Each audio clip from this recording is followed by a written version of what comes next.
Bueno, hoy nosotros estamos continuando con esta serie que hemos titulado Ciudadanos del Cielo, que Pablo la basa en su carta que le escribe a los filipenses. Y hemos hablado en las semanas anteriores que esa carta a los filipenses tiene un eje central, dos temas centrales básicamente, que está hablando del gozo del cristiano y está hablando de nosotros también como ciudadanos. En lo que vamos a ver hoy, nos vamos a dar cuenta de que Pablo, a pesar de que sabe que hay un gozo, de que somos ciudadanos, él sabe que hay ciertos peligros, cosas que continuamente están amenazando esa ciudadanía, que está amenazando o afligiendo ese gozo. Por eso hoy vamos a ver cómo nuestra soberbia, nuestra altivez y nuestro orgullo puede llegar a afligir el gozo de una persona. Y Pablo, precisamente viendo esto, les va a decir: ojo con su soberbia, ojo con su altivez y ojo con su orgullo. Y Pablo ya le ha dicho a los filipenses: yo vengo a ustedes, les escribo llenos de gozo, a pesar de mis circunstancias, a pesar de que estoy en prisión. Son circunstancias que no afectan cómo yo me siento, no afectan el gozo que yo tengo, así que no estén tristes por mí. Y les dice: yo vengo lleno de gozo, porque el gozo yo he aprendido, dice Pablo, que es un mandato de Dios cuando dice: siempre estén gozosos. El gozo es una decisión. Y Pablo dice: yo vengo lleno de gozo a ustedes porque sé que el gozo hace parte de los cimientos del reino de Dios. Un reino compuesto por justicia, por paz y por gozo en el Espíritu Santo. Y Pablo también les dice: yo vengo lleno de gozo porque vengo con la coraza de gozo, con ese blindaje de gozo que Jesús mismo utilizó cuando atravesó esa semana de pasión en la cruz, poniendo su mirada también en el gozo que iba a venir, el gozo de verlos a ustedes salvos. Y habiéndole dicho esto a la iglesia, habiendo así hecho esta introducción en el capítulo 1, Pablo entonces entra al capítulo 2 de su carta a los filipenses y les dice en Filipenses 2, que va a aparecer en la pantalla, en el versículo 1 les dice: por lo tanto, es decir, con base en lo que ya les he dicho, si hay alguna consolación en Cristo, si algún consuelo de amor, si alguna comunión del Espíritu, si algún afecto entrañable, si alguna misericordia, ¿qué dice? Completen mi gozo. Completen mi gozo. Pablo está diciendo: si ustedes tienen cualquier afecto hacia mí, ya sea una consolación, ya sea amor, ya sea una misericordia, ya sea cualquier cosa que nos una a ti y a mí en el Espíritu, que sea el afecto de completar mi gozo. Y quizás nosotros estaremos pensando, Pablo está diciendo: pero Pablo, no comprendemos. Nos dices que el gozo no tiene que ver con las circunstancias externas. ¿Qué tenemos que ver nosotros con tu gozo? ¿De qué manera vamos a afectar tu gozo? Y Pablo nos va a mostrar hoy cómo puede eso suceder. Pero todo tiene que ver con esa palabra que él utiliza allí, que dice: completen mi gozo. La palabra completar en el lenguaje original, en el griego del Antiguo Testamento, en el Nuevo Testamento, quiere decir que abunden.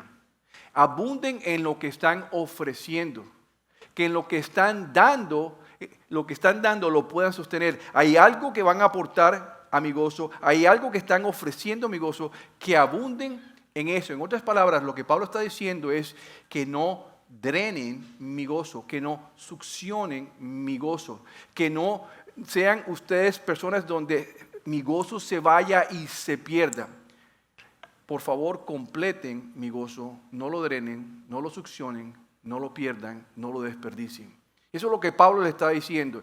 Y entonces dice: completen mi gozo. La pregunta sería: ¿cómo pueden ellos completar el gozo de Pablo? Pablo les sigue hablando en Filipenses 2:2, que aparece en la pantalla, diciéndoles: completen mi gozo sintiendo lo mismo, teniendo el mismo amor, unánimes, sintiendo una misma cosa. ¿Notan la palabra clave que se repite una y otra vez? La palabra mismo, la palabra misma y la palabra unánimes. Se repiten una y otra vez. Y Pablo le está diciendo, si ustedes son ciudadanos del cielo, le está diciendo a los filipenses, si ustedes son ciudadanos del cielo, yo no quiero que ustedes tengan la misma tristeza porque yo estoy en prisión, yo estoy lleno de gozo. Pero sí quiero que completen mi gozo sintiendo lo mismo, siendo unánimes. Sí quiero que completen mi gozo sintiendo y siendo unánimes. Quizás la pregunta para nosotros es, ¿qué es ser unánimes? ¿Qué es lo que significa ser unánimes? Y podemos entender un poco más a Pablo. Y hay un ejemplo que les voy a usar. ¿Ustedes alguna vez han oído tocar una orquesta sinfónica? Es una orquesta que tiene muchísimos músicos que tocan diferentes instrumentos, como puede ser un piano, un violín, un saxofón y muchos otros instrumentos musicales que se tocan allí. Todos esos instrumentos musicales tienen un sonido diferente y tienen una anatomía diferente. Generalmente la anatomía va a producir un sonido diferente. Pero el punto es lo siguiente. En un concierto musical, a pesar de que tienen un sonido diferente y que tienen una anatomía diferente, pueden funcionar unánimes. Pueden tener armonía musical. De forma similar, a pesar de que nosotros como ciudadanos del cielo podemos ver diferente, pensar diferente, escuchar diferente, hacer las cosas de manera diferente, podemos sentir diferente, somos físicamente diferentes, es más, somos únicos y especiales. Nosotros podemos también funcionar unánimes, es decir, podemos tener armonía espiritual. ¿Por qué? Porque tenemos un solo cuerpo, el cuerpo de Cristo, que nos une en común a través del Espíritu Santo en común que todos nosotros los ciudadanos del cielo tenemos. Entonces, la unanimidad es tener esa armonía espiritual a pesar de que todos somos diferentes.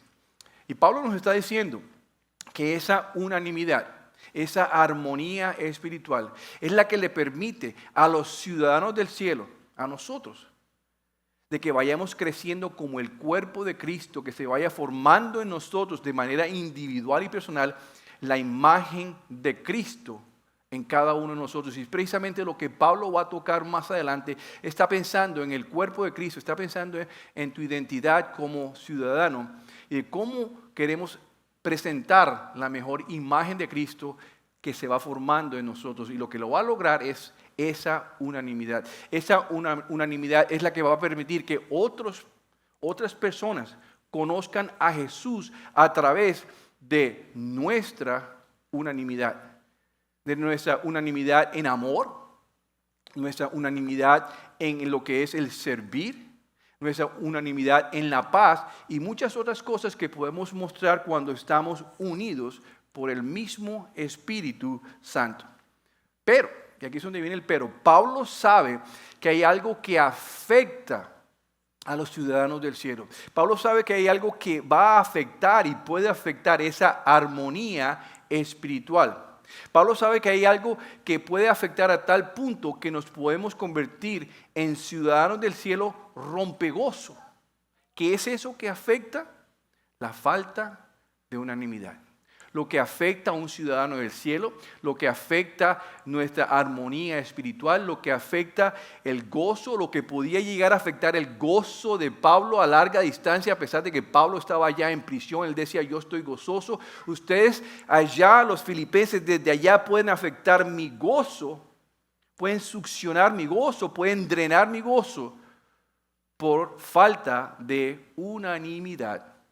Por eso Pablo lo que va a hacer en capítulo 2 del libro de los Filipenses va a hablar de esa unanimidad. Va a presentarnos tres áreas, nos va a resaltar tres cosas que debemos aprender de la unanimidad si queremos ser ciudadanos del cielo efectivos en la unanimidad. La primera de esas cosas que Pablo resalta aparece en la pantalla y es la actitud de unanimidad. Es la actitud correcta que debemos tener de unanimidad. Vayamos a nuestro texto guía, Filipenses 2:3, que dice así: no hagan nada, ¿por qué? Digan juntos, por contienda o vanagloria. Al contrario, háganlo con humildad. No hagan nada por contienda o vanagloria, háganlo todo por humildad. La humildad es la actitud correcta del ciudadano del cielo que es unánime. Repetirlo, la humildad es la actitud correcta, tuya y mía como ciudadanos del cielo, si somos unánimes, si queremos practicar la unanimidad en el cuerpo de Cristo. Y lo que aflige esa humildad es la contienda y la vanagloria. La contienda y la vanagloria. ¿Qué es la contienda? La contienda es la misma palabra que se usa en las elecciones para hablar de la contienda electoral. Es decir, es la motivación, es la actitud y la conducta de un ciudadano del cielo que quiere hacer propaganda de sí mismo, así como un político hace propaganda de sí mismo. En el caso del creyente, es un ciudadano del cielo que su motivación, su conducta, su actitud es hacer propaganda de sí mismo. Y la contienda causa que el ciudadano del cielo no sea unánime en su amor. Causa que el ciudadano del cielo no sea unánime en su amor, sino que sea egoísta. El egoísmo es una palabra compuesta de dos palabras, la palabra ego y la palabra ismo. El ego habla del yo y el ismo habla de una tendencia. El egoísmo es la tendencia de un ciudadano del cielo que tiene amor por sí mismo más que por los demás. Y eso hace parte de ser contencioso. Pero además, Pablo nos dice, no solamente no hagan nada por contención, o sea, no contiendan, sino que no sean vanagloriosos. Es decir, no tengan una actitud en la que quieran impresionar. No hagan las cosas por querer impresionar a las personas. Háganlo para la gloria de Dios en vez para su propia gloria. Vanagloria es un exceso de orgullo por sí mismo y por mis propios logros. Es un exceso de orgullo por mí. Yo lo hice. Es un exceso de orgullo por ti. Un exceso de orgullo y de amor por ti y por tu logro. ¿Vieron lo que hice? ¿Sí notaron lo que hice? ¿Se dieron cuenta? Hice esto. Eso es lo que es.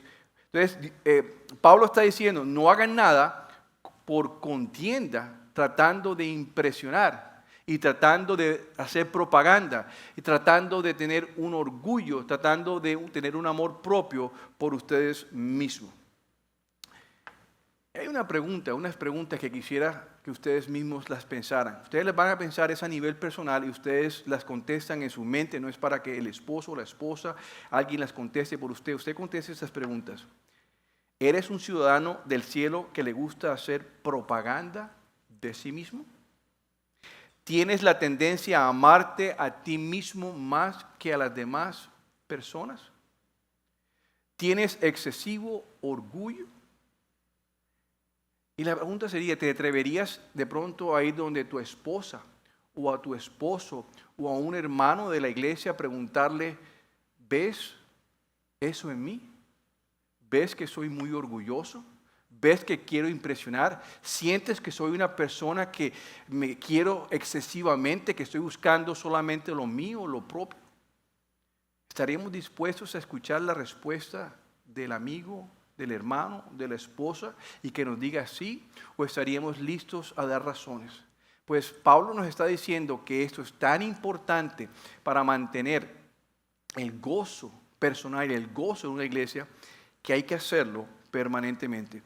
Y Pablo nos está diciendo que la contienda y la vanagloria del ciudadano del cielo rompe la unanimidad. Escuchen bien, Pablo nos dice que la contienda y la vanagloria en los ciudadanos del cielo rompe la unanimidad de la iglesia.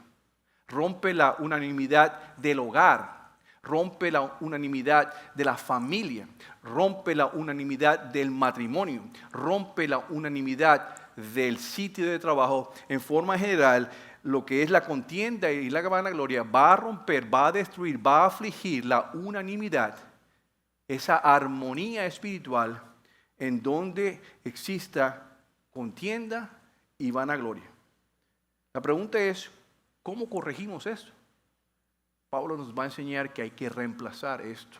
Y por eso él continúa diciendo en nuestro texto guía, Filipenses 2:3, que aparece en la pantalla, él dice, al contrario, es decir, al contrario de la contienda y al contrario de la vanagloria, al contrario, háganlo ¿con qué?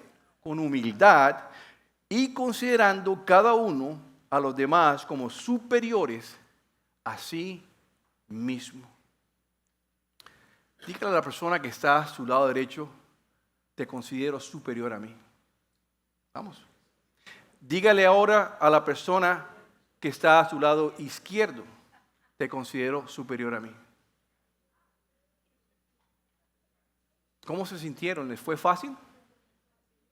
¿A cuánto les tocó la esposa al lado? ¿A cuánto les tocó el esposo al lado? ¿Cuántos se levantaron cuando supieron que tenían a la suegra al lado? O al suegro al lado. La verdad que muchas veces parece no es fácil, pero quiero resaltar un principio maravilloso de todo esto que Pablo está diciendo. Y si tienen sus teléfonos celulares pueden tomarle una foto a la pantalla, porque esto es un principio que ustedes se deben llevar para su casa hoy. Ahí está. La falta de unanimidad no comienza en un grupo, no comienza en su grupo pequeño, no comienza en un grupo tan grande como esta. Pero sí se manifiesta en un grupo. Sí se va a manifestar en este grupo. La falta de unanimidad comienza en una sola persona y contagia a todo un grupo. Ya sea un grupo pequeño, ya sea un grupo de trabajo, ya sea la iglesia, ya sea nuestra iglesia. Es una persona. La falta de unanimidad de una persona es un cáncer. Y tienen la capacidad de contaminar a toda la iglesia. Y Pablo está viendo eso. Y Pablo dice, por favor, completen mi gozo. Y nos está mostrando el cómo. La pregunta es, ¿eres tú esa persona que rompe la unanimidad? ¿Eres tú esa persona que trae a la mesa una falta de unanimidad? ¿Eres tú esa persona y a lo mejor no lo sabes? ¿Eres tú esa persona y todo el mundo lo sabe, lo ve y lo huele, pero tú ni te la hueles por ahí? ¿Eres tú esa persona y no lo crees? ¿Qué te está mostrando el Espíritu Santo? ¿De dónde está? El Espíritu Santo está tocando sus corazones y a lo mejor te está diciendo, sí, eres tú. Este mensaje entonces es para ti, es para todos.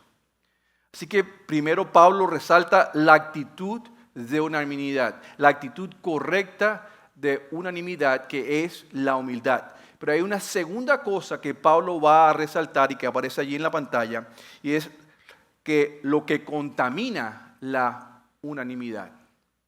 ¿Qué es lo que contamina la unanimidad de una iglesia?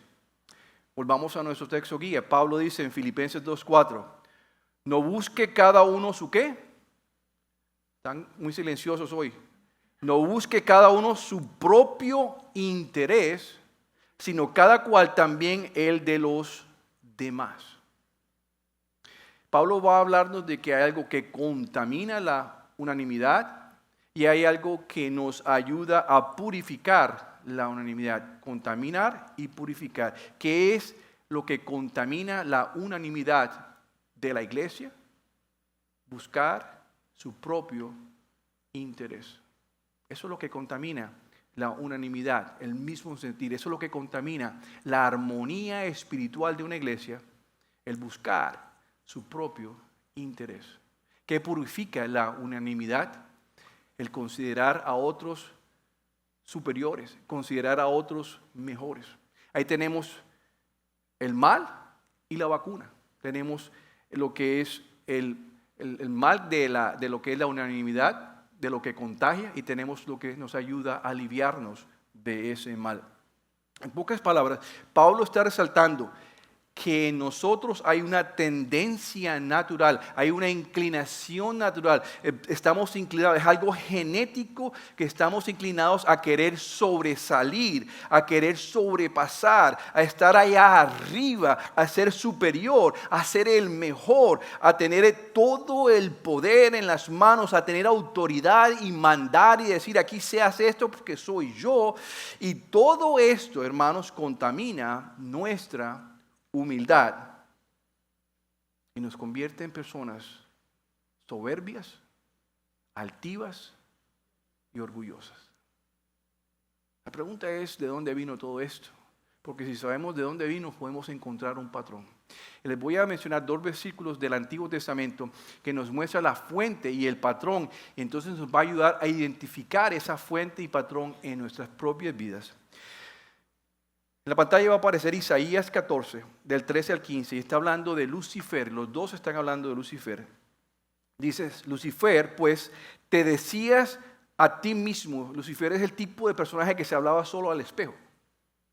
Te decías a ti mismo, subiré al cielo para poner mi trono por encima de las estrellas de Dios.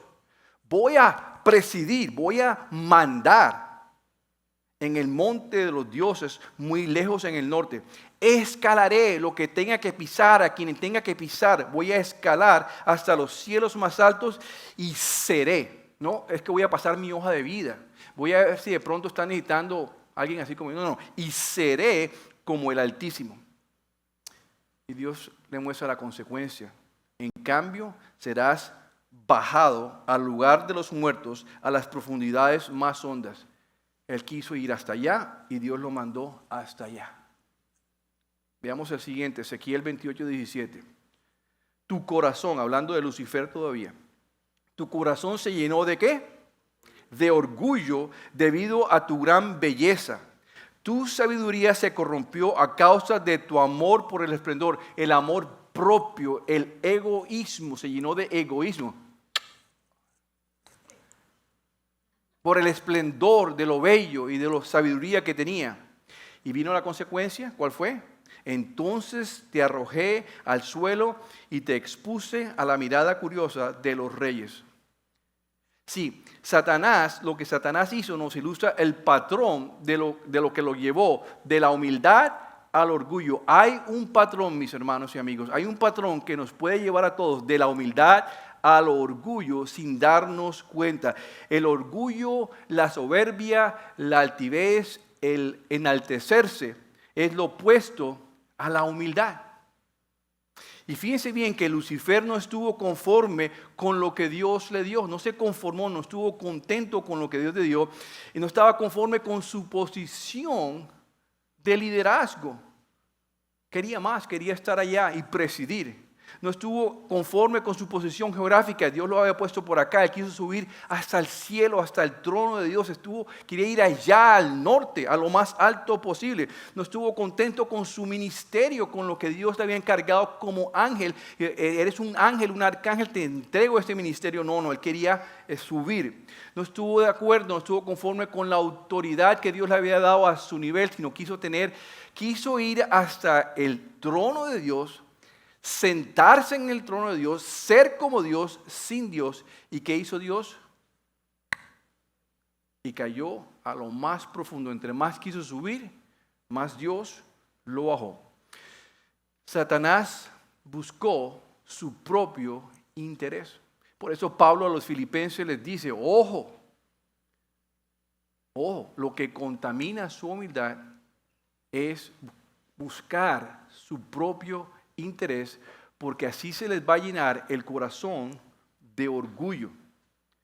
Y cuando se les llena de orgullo el corazón, eso rompe, destruye, aflige la unanimidad de esa persona con el resto de las personas. Una sola persona contaminada con falta de unanimidad contagia toda la iglesia. Y lo vamos a ver más adelante. Pero además hay algo que quiero resaltar que es maravilloso. Es algo que le voy a dar un nombre simplemente para que lo podamos identificar. Y lo voy a llamar el ADN de orgullo de Satanás. El ADN de orgullo de Satanás. Y simplemente para que sea un nombre cortico, el ADN OS, orgullo de Satanás. OS representa orgullo de Satanás.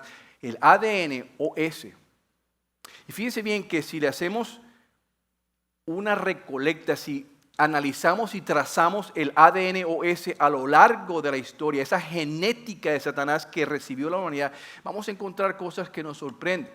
Comencemos con Adán y Eva. Adán y Eva fueron los primeros reyes que Dios puso sobre la tierra para que reinaran en su nombre. Los puso para que reinaran sobre los peces y las aves del mar y sobre la tierra y todo lo demás.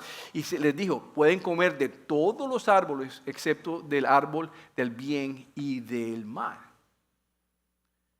Pero Satanás estaba allí, ya como cerca y representando la serpiente, a través de la serpiente, con el ADN OS.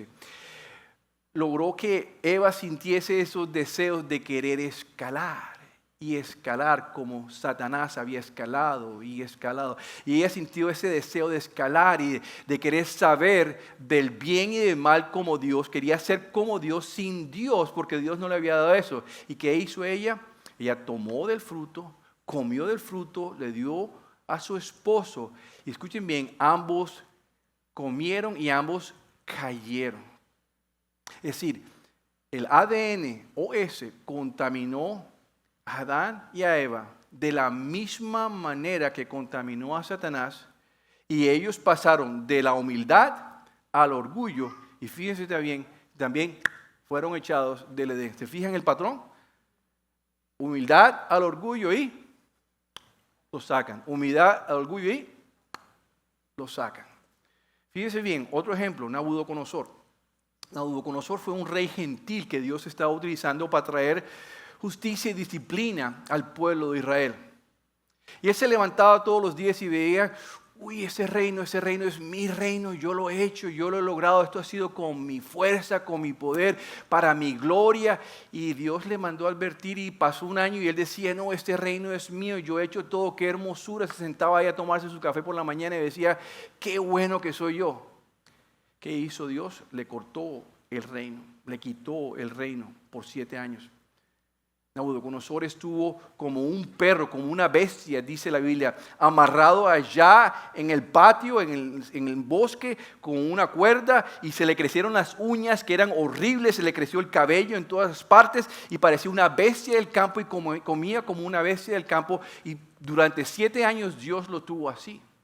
Pero después de los 7 años Dios le restituye el reino, y fíjense lo que Nabucodonosor tiene ahora que decir. Fíjense, está en Daniel, que aparece en la pantalla, Daniel 4:37, que dice, ahora, no era lo que pensaba antes, ¿verdad? Ahora yo, Nabucodonosor, alabo, glorifico y doy honra al Rey del cielo. Todos sus actos son justos y verdaderos, y es capaz de ¿qué? De humillar al soberbio. Dios permite que haya humillación en tu vida. Dios te lleva a ser humillado para que lo alabes, para que lo glorifiques, para que lo levantes y reconozcas, no importa tus circunstancias, Él sigue siendo Dios, Él sigue siendo glorioso, y lo que yo tengo, yo no he hecho nada, sino Dios me ha permitido todo a través de mis manos, pero Él entendió que Dios es capaz de humillarte a ti y a mí por igual. El punto es que todos estamos contaminados con ese ADN OS, esa genética de Satanás que quiere siempre escalar y escalar, que solamente se interesa por mí, lograr mis objetivos, así yo tenga que pisotear a mis compañeros de trabajo, así yo tenga que pisotear a mi jefe, lo que sea, así yo tenga que ser lo que sea en la empresa o en la iglesia, yo voy a hacerlo, y que no tienen en cuenta lo que Dios ha dicho. Adán y Eva no tuvieron en cuenta lo que Dios les había dicho del árbol. Nabucodonosor tuvo un sueño y no lo tuvo en cuenta, no le importó que Dios le había advertido, no tuvo en cuenta. Y cuando tú y yo tenemos este ADN y estas trazas, lo que sucede es que también vamos a querer escalar y no vamos a tener en cuenta lo que Dios ya nos ha dicho, porque esta es una tendencia natural que quiere sobresalir, queremos sobrepasar, queremos estar arriba, queremos ser superiores, queremos ser mejores, queremos tener ese poder, esa autoridad, de decir yo mando, yo controlo, yo soy el que doy las órdenes, a mí me tienen que obedecer, yo hago como quiera y cuando quiera, y que contamina, escuchen bien, contamina la humildad y que nos termina echando de nuestro Edén. Cada uno tiene su propio Edén, su propio paraíso, sus propios sueños. ¿Qué significa esto para ti y para mí? Que a diario cientos de ciudadanos del cielo, escuchen bien, ya sean pastores, ya sean diáconos, ya sean directores, ya sean voluntarios, ya sean miembros de la iglesia, ya sean ustedes como miembros de una iglesia, salen de una iglesia o son echados de una iglesia, salen de un trabajo o son echados de un trabajo. ¿Por qué? Porque su orgullo los terminó humillando. Voy a repetirlo, su orgullo los terminó humillando. No fue que Dios quiso, sino que el orgullo que estaba en su corazón, Dios tenía que hacer algo al respecto y ser consistente. Y el orgullo del corazón, la altivez en el corazón de esa persona, la soberbia en el corazón de esa persona, terminó humillando a esa persona y muchas veces perdieron su paraíso, perdieron su posición, los echaron, los sacaron de su entorno. Cayeron algunos moralmente, abusaron de su poder, no apreciaron a los voluntarios, maltrataron a otros emocionalmente, verbalmente y físicamente. Pensaron que todo funcionaba solo bien si ellos estaban en esa posición. Todo funciona bien porque yo estoy ahí. El día que yo me vaya, todo se viene al suelo. Pensaron que eran indispensables, que nadie podía hacer lo que ellos estaban haciendo, que ninguna otra persona estaba a su altura. ¿Y qué pasó? Que en vez de pastorear a esas personas, en vez de llevarlas de la mano, en vez de ser Cristo para ellos, su corazón se llenó de soberbia, de altivez y de orgullo. Y su orgullo llevó a que Dios los humillara. Tremendo, ¿verdad? Y eso Pablo diciendo, por eso Pablo les dice, completen mi gozo. Este principio lo vemos nosotros también en Lucas 14:11, que dice así: pues aquellos que se exaltan a sí mismos serán ¿qué? Humillados. Y los que se humillen a sí mismos serán exaltados. Así que resumiendo hasta este momento, primero Pablo resalta que hay que tener una actitud de unanimidad. ¿Cuál es la actitud? Ser humildes. Segundo, Pablo nos resalta qué es lo que contamina la unanimidad, el buscar lo propio. Y tercero y último, Pablo nos va a mencionar, y está ahí en la pantalla, la genética correcta de unanimidad. Pablo nos va a mostrar cuál es la genética correcta. Y termina Filipenses, la mitad de Filipenses 2, diciendo así, Filipenses 2, del 5 a 8, que aparece en la pantalla.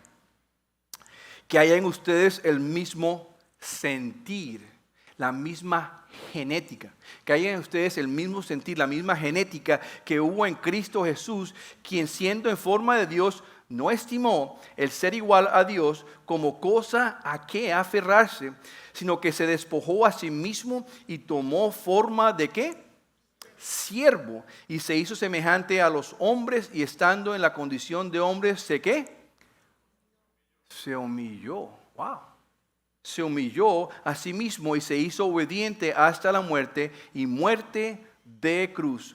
Jesús nos modela la genética correcta de unanimidad. Es el ADN JC. El ADN JC, tenemos el ADN OS, que es la genética que heredamos de Satanás, y tenemos el ADN JC, que es el ADN. Y acabamos de ver qué es lo que hace la genética de Jesús. Y el mundo siempre va a batallar en eso. Tenemos cantidad de hombres que hemos leído desde Adán y Eva y Nabucodonosor, cantidad de hombres queriendo, que no son nada, son seres humanos, queriendo escalar y escalar y escalar y escalar para ser como Dios. Y tenemos este otro hombre que sí es Dios verdadero, que es Jesús nuestro Señor, queriendo bajar y bajar y bajar hasta hacerse siervo y humillarse ante Dios y ante nosotros para servirnos. Qué diferencia en los dos ADNs, ¿verdad? Fíjense bien, el ADN JC nos dice que cuando nos pegan en la mejilla derecha, que demos la mejilla izquierda. Que cuando nos roban o nos piden la camisa, le digamos, la camisa, no, mira, la chaqueta también te vas a llevar la camisa. No te pierdas de llevarte también la chaqueta porque hace juego. Si no vas a ir como un loco. No, eso hace el ADN JC. Que cuando nos piden, estamos allá en la playa y dicen, tengo que caminar una milla a poner este cooler allá en la playa, ¿me puedes ayudar con una milla? Yo llevo el resto, tú llevas allá con ese cooler y lo llevas. Y cuando dicen, ya suéltalo, dicen, no, déjame llevarlo hasta allá, me falta poco, que camine 2 millas o más, no importa. Porque ese es el ADN JC que hace cosas tipo JC según la genética JC. Pero ¿qué hace el ADN OS? Cuando le pegan en una mejilla, le dice a alguien, no seas bobo, pégale tú también, dale duro. Cuando te roban algo, te dicen, mándale un abogado, métele una demanda, no seas bobo. Es más, dale también.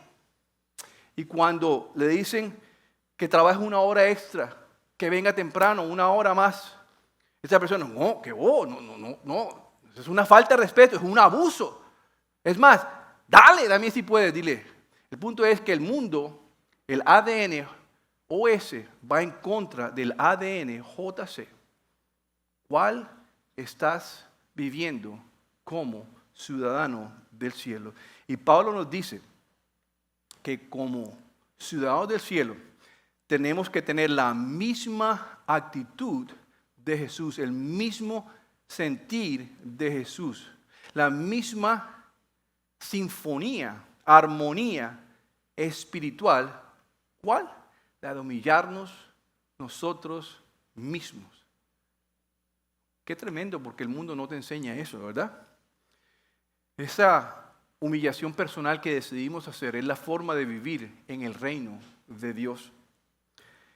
Porque cuando nosotros nos llenamos, escuchen bien, cuando nos llenamos de soberbia, de altivez y de orgullo, cuando nos enaltecemos, estamos mostrando trazos del ADN OS. Como cuando hacemos la prueba del COVID, dice negativo o positivo. Cuando mostramos altivez, cuando mostramos soberbia y orgullo y nos enaltecemos, estamos saliendo positivos para el ADN OS. Hay que hacer algo al respecto. Y fíjense bien, Dios está diciendo que a través de la historia, la manera en que Dios maneja, cuando Él ve esa traza de ADN OS, cuando Él ve el COVID del ADN OS en las personas, Él dice, te voy a humillar. Te voy a humillar. Lo hizo con Adán y Eva. Lo hizo con el rey Saúl, lo hizo con Nabucodonosor, lo hizo con el hijo pródigo, y lo puede hacer contigo y conmigo.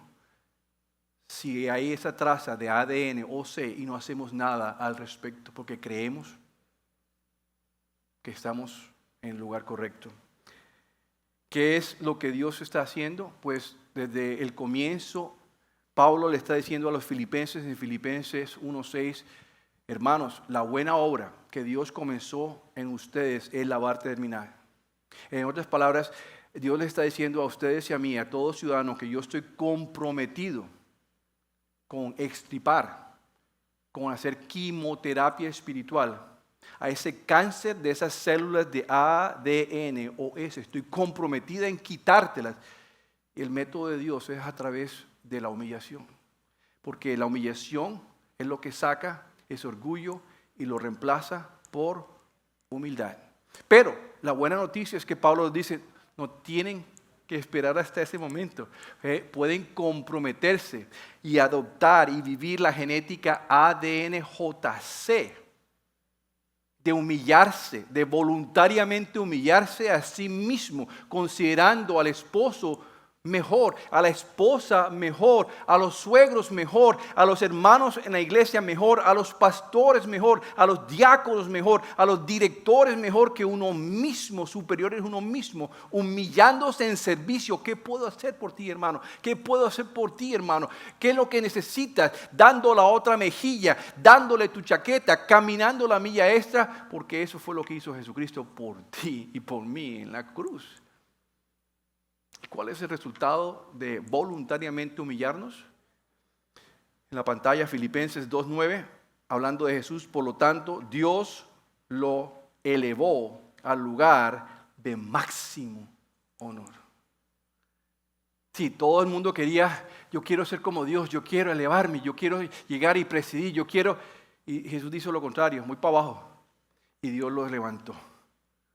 Hermano, si tú quieres ser levantado por Dios, ya sabes que es tirar para abajo, no para arriba. Es más, Mateo 23:11 dice: el más importante entre ustedes debe ser el sirviente de los demás, pero aquellos que se exaltan a sí mismos serán, ¿qué? Humillados, y los que se humillen a sí mismos serán exaltados.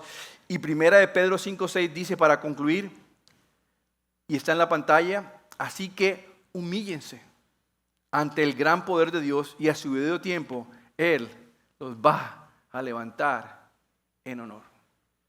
Díganme ustedes, ¿tienen trazas de ADN OS? Tienen dos opciones. O el Señor hace quimioterapia espiritual en ustedes y los humilla como humilló a Nabucodonosor, y él aprendió, oh wow, ahora sí entiendo. Sí, dolió, Señor, no más, por aquí no me voy. Alabado sea el Señor. Sí, Señor, tú eres Rey. O esperamos que venga la humillación en donde nos pongan en el piso porque no estamos dispuestos a humillarnos. En pocas palabras, hermano, no es cuestión de si se va a humillar o no. Se va a humillar. La pregunta es si se va a humillar usted o Dios lo va a humillar a usted. Vamos a salir humillados porque es el mecanismo que Dios utiliza para sacar el ADN o S. Es el mecanismo que Dios utiliza para sacar el orgullo, la altivez, la soberbia, el enaltecerse. O lo hace Dios porque Él está comprometido como papá, o lo haces tú voluntariamente. Yo te dejo ese pensamiento. Oremos, quiero orar por ustedes. Inclinen sus rostros, cierren sus ojos. Oh Padre Santo, qué maravilloso eres, Padre Santo. Eres un Padre perfecto que nos cuidas. Estás comprometido con nuestra humildad. Porque cuando no hay humildad entra el orgullo, Señor. Y el orgullo nos roba la unanimidad. Una iglesia se divide. Unos ministerios se destruyen. Cada uno va por su lado haciendo lo suyo porque no hay humildad. Estamos pensando en ser mejor que el otro. Estamos pensando en que somos irreemplazables, ¿no? Que nadie puede hacer lo que yo estoy haciendo, Padre Santo. Nos damos cuenta que todo simplemente es tu escuela espiritual para enseñarnos a ser humildes, para que tú no tengas que humillarnos y echarnos del Edén personal donde creemos estar, Señor. Perdónanos, Padre Santo, perdóname a mí, perdona a esta iglesia, perdona a los que estamos aquí, Señor, a los pastores, a los diáconos, a los voluntarios, a la congregación, a los directores. Perdónanos a todos, Señor, porque hemos puesto tu mirada, nuestra mirada, en el reino de los cielos, pero de una manera equivocada. No la hemos puesto en ti, sino en enaltecernos, en ser soberbios, en ser orgullosos y altivos. Quita ese ADN o ese de nosotros, haz quimioterapia espiritual. Señor, ponnos bien en línea con Cristo para seguir conformándonos a la imagen de Cristo. Y oramos todo esto y pedimos por esta iglesia en el nombre de tu Jesús. Y la iglesia dice, amén. Los amo, iglesia.